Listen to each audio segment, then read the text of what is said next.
സുഹൃത്തെ നമസ്കാരം. JD's current അഫേഴ്സിലേക്ക് സ്വാഗതം. 2021 July 2 latest current affairs general knowledge. The key to success is action, and the essential in action is perseverance.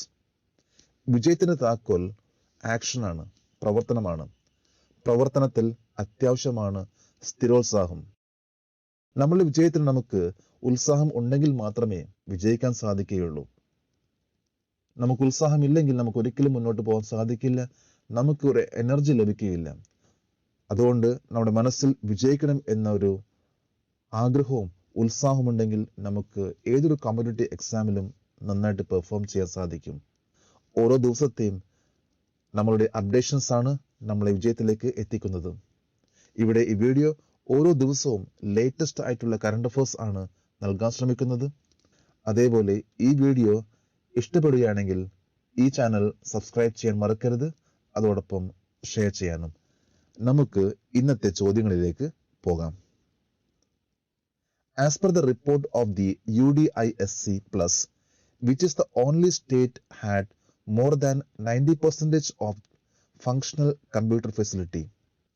UDISC Plusന്റെ report അനുസരിച്ച് 90% മുകളിൽ പ്രവർത്തനക്ഷമമായ computer സൗകര്യമുള്ള ഏക സംസ്ഥാനം ഏതാണ്?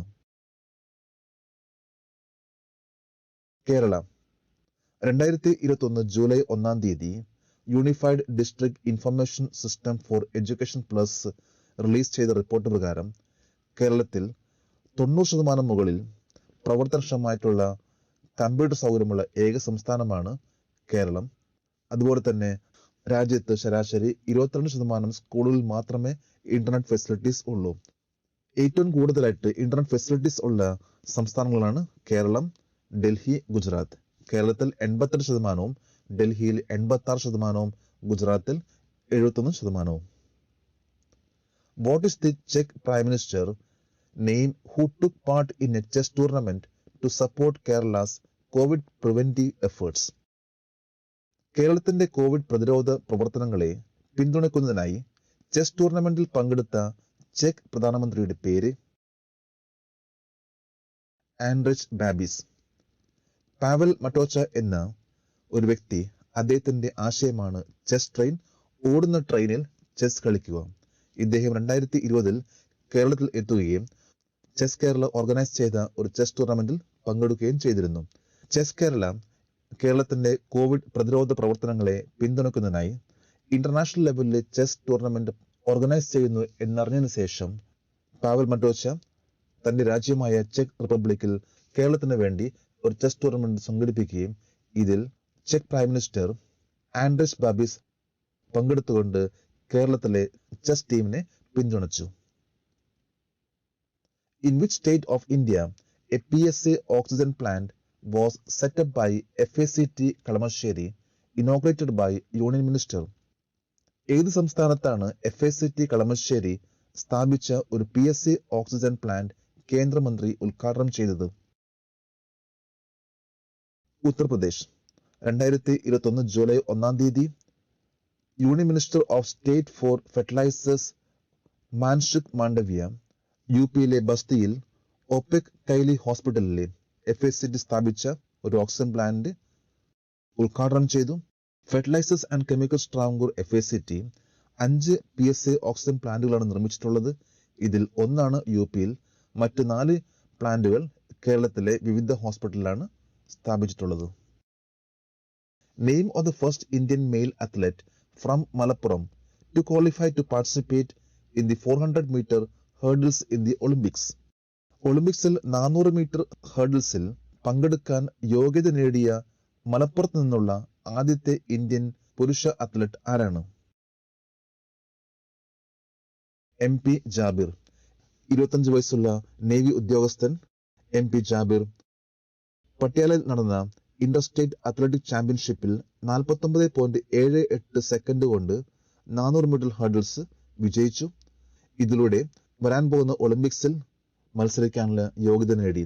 ടോക്കിയോ ഒളിമ്പിക്സിൽ ജാബിർ പങ്കെടുക്കുകയാണെങ്കിൽ ഇന്ത്യയിലെ ആദ്യത്തെ ഒരു മെയിൽ അത്ലറ്റ് ആയിരിക്കുള്ളൂ 400 മീറ്റർ ഹർഡിൽസിൽ പങ്കെടുക്കുന്നത്. ഇതിനു മുമ്പ് PT ഉഷ 400 മീറ്റർ ഹർഡിൽസിൽ ലോസ് ഏഞ്ചലസ് ഒളിമ്പിക്സിൽ പങ്കെടുത്തിട്ടുണ്ട്. MP ജാബർ പങ്കെടുക്കുകയാണെങ്കിൽ രണ്ടാമത്തെ വ്യക്തിയായിരിക്കുള്ളൂ കേരളത്തിൽ നിന്ന് ഒളിമ്പിക്സ് മത്സരത്തിൽ 400 മീറ്റർ ഹർഡിൽസിൽ പങ്കെടുക്കുന്ന വ്യക്തി. Who was appointed as the Vice Chief of the Air Staff on 1st July 2021? 2021 July 1 vice chief of the air staff ആയി ആരെയാണ് നിയമിച്ചത്? Ram Chaudhary. Air marshal Vivek Ram Chaudhary Indian എയർഫോഴ്സിന്റെ vice chief of the air staff ആയിട്ട് ചുമതലയേറ്റെടുത്തു. ഇദ്ദേഹം air officer commanding in chief of western air command ആയിരുന്നു. Which vaccine makers have sought emergency use of vaccine approval from the DGCI for its COVID-19 vaccine ZCoV-D? ഏത് vaccine നിർമ്മാതാക്കൾ COVID-19 vaccine ZCoV-Dയുടെ അടിയന്തര ഉപയോഗത്തിനായി DGCIയുടെ അനുമതി തേടിയിട്ടുള്ളത്? Zydus Cadila. ZCoV-D എന്ന vaccine നിർമ്മാതാക്കളായിട്ടുള്ള Zydus Cadila drug control general of India DCGIയുടെ ഉപയോഗത്തിന് വേണ്ടി അനുമതി ലഭിച്ചാൽ COVID-19 എതിരെ ആദ്യത്തെ പ്ലാസ്മിഡ് DNA വാക്സിൻ ആയിരിക്കും. ആദ്യമായിട്ടാണ് ഒരു കമ്പനി ഇന്ത്യയിൽ 12 തൊട്ട് 18 വയസ്സ് വരെയുള്ള ഏജ് ഗ്രൂപ്പിൽ വാക്സിന്റെ ടെസ്റ്റ് നടത്തിയിട്ടുള്ളത്. Which firm in Delhi is barred by World Intellectual Property Organization from illegally using brand name khadi? ലോക ബൗദ്ധിക സ്വത്തവകാശ സംഘടന നിയമവിരുദ്ധമായി ബ്രാൻഡ് നെയിം ഖാദി ഉപയോഗിക്കുന്നതിൽ നിന്ന് ഡൽഹിയിലെ ഏത് സ്ഥാപനത്തെ തടഞ്ഞിരിക്കുന്നു? ഓം സോഫ്റ്റ് സൊല്യൂഷൻ. ഖാദി എന്ന ബ്രാൻഡ് നിയമവിരുദ്ധമായി ഉപയോഗിച്ച ഓം സോഫ്റ്റ് സൊല്യൂഷൻ അവരുടെ www.urbankhadi.com ഇന്ത്യയിലെ പ്രശസ്തമായിട്ടുള്ള ഖാദി ബ്രാൻഡ് നെയിം ഉപയോഗിച്ചതിന് the world intellectual property organisation Om soft സൊല്യൂഷനെ തടഞ്ഞിരിക്കുന്നു. നമ്മളിന്ന് ഇത്രയും ലേറ്റസ്റ്റ് ആയിട്ടുള്ള കറണ്ട് അഫയേഴ്സ് ആണ് അപ്ഡേറ്റ് ചെയ്തിട്ടുള്ളത്. നമ്മൾ ഓരോ പ്രാവശ്യം ഇതേപോലെ അപ്ഡേറ്റ് ചെയ്താൽ തീർച്ചയായിട്ടും ഏതൊരു എക്സാമിലും നന്നായിട്ട് പെർഫോം ചെയ്യാൻ സാധിക്കും. നമുക്ക് നാളെ വീണ്ടും കാണാം. Thank you very much.